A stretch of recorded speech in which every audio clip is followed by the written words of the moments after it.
This is Madison Cowan of BBC America's No Kitchen Required, and you're watching my fast life as a celebrity chef on fastlifeshow.com.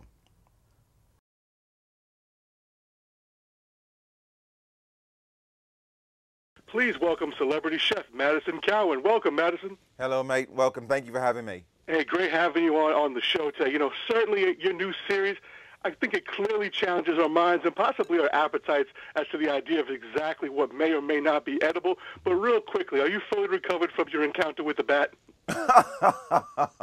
Yeah, you know what? I'm good to go. Thank you. Thank you for asking.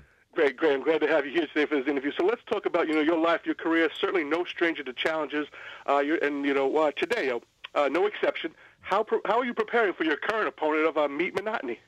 Well, you know what? I'm pleased as punch, to be, the spokesperson for the America's Pork Producers, and because I love pork.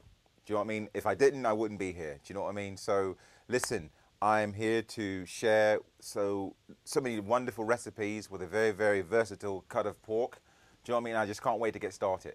Okay, well, let's tell us some would-be chefs at home what's the easiest way they can first get started. Well, the first thing to do is to log on to porkbeinspired.com for today's recipes and so many other recipes for the inspiration. Secondly, why don't we just start with the recipes that we have here? We're going to go to Spain, if you will, for a grilled and stuffed pork chop. Now, what makes it, what gives it a Spanish theme is the chorizo sausage, the manchego cheese, and also a bit of sweet date. It makes a very, very lovely, lovely, lovely recipe.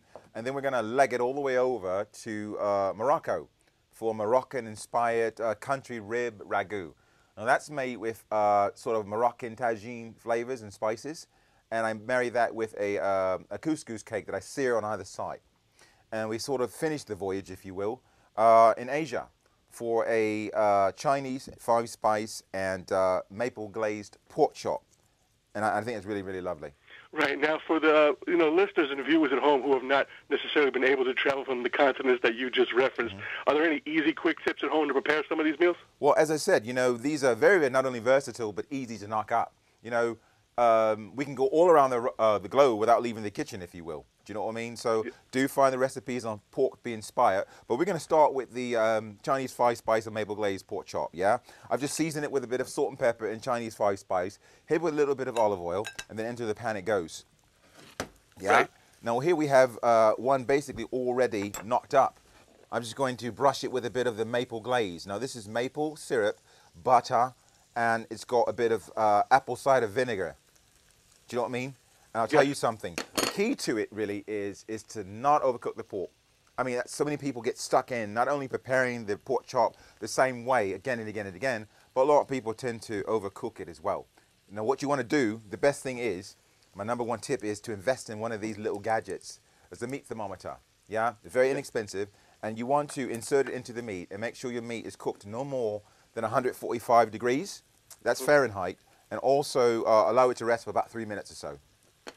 Okay, that certainly sounds easy enough. And, Madison, in referencing the countries, I noticed, a little bit into your career, you referenced sort of the women a lot of as being the source of the love that you put into your culinary preparations.